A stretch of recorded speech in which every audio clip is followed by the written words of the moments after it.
A Portuguese man, Pedro Hipolito, recently said that honest Nigerians have no chance of having a good life. In his words, actually, he says, one of the greatest challenges of development in our country is that as the playing field gets more sophisticated, the ones that don't develop themselves fast enough are left behind. Do you agree with that? There used to be a time I would have just completely disagreed with you. Like, no, there are just a few bad eggs and the whole of Nigeria is not bad.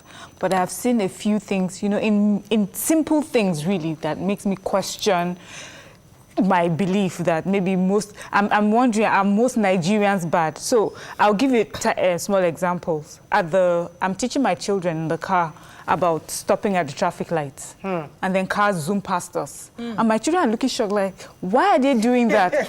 I have to explain to them. I said, there are some Nigerians that are not well behaved, but then you're the only car by the traffic light stop, and then everyone else is going past you. And I'm wondering what my child is thinking, that is mommy stupid? Yeah, mommy is slow, you know. We've institutionalized this corruption in every form, and so people that cut corners are seen as being smart. And everybody wants to be smart. And we've seen that those that cut corners prosper. So what's the use of you, which is what he's saying. But the one that really touched me from his all his tweets, which that was a form with which he pushed the message, was the one of the country has developed, but people are unable to catch into that development and unable to benefit from it. And that's a fact, because I see some job descriptions, people sending interview opportunities to me. When I push it to the people I know looking for work, they don't have the skill sets.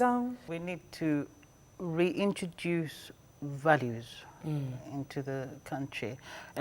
That's taken it from what she said, where you make a child understand the meaning of the word integrity and live it. As in, I am doing this because I think this is the right thing to do. I'm doing this because, you know, I have a name to protect, so to speak. Now, my daughter, for instance, adopted daughter, would say, she calls me Auntie Mommy, Lillian. And she'd say, Auntie Mommy, she's always doing things the right way. And if she was to take an exam and people were copying from each other, and you say, Auntie Mommy, copy, she said, no, I'll do it the right way. Now, doing it the right way also means learning the ropes, acquiring skills, not cutting corners. We're taught to go to school, get a good grade so that you get a job. And the parents at that time were parents who were content with what they had. You could just have a car, you could stay in a rented apartment, you are able to feed 3 square meals, you're able to send your children to the best schools, which were more like state schools, federal schools, boarding house, and all of that. And they were content. That was how we were brought up. But things started changing when people noticed that our leaders were looting money to protect their great-grandchildren. And so the class, is it strata you call it now, the divide was so wide. It was so wide that there was no middle class anymore. It was just either you're poor or you're rich.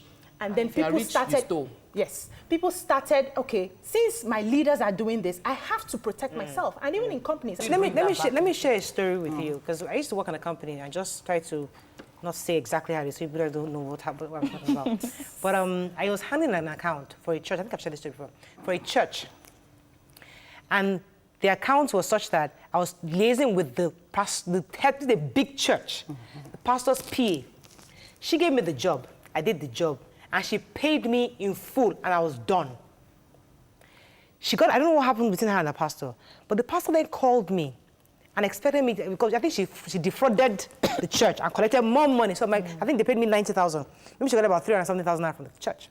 So the pastor called me and said, Mariah, I'm only going to ask you this question once. My name is XYZ pastor from this church. I'm only going to ask you once.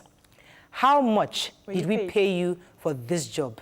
And that second, I got a text from my other phone at that moment saying, please say you collected 360,000. Right there. No. I took a deep breath. I was that few seconds of, okay, do I back her up or do I tell the truth? I told the truth and she got fired. Okay. Now, Yes, and of course, after that day, she never- oh goodness, Yeah, all the hell, devil. I'm the devil. And people now say, accusing them, you can at least protect her job now. That girl- it. people accused me of making that girl lose her job. That goes back to integrity. Integrity. When anybody's looking, what do you do? Mariah, you know, Sorry, and most important, being thorough. Do it as if, that also goes to Christianity. It's not just about being in the church and all of that, making the church pastor worker. happy with you. When you're in your bathroom, do the right thing like God is watching you.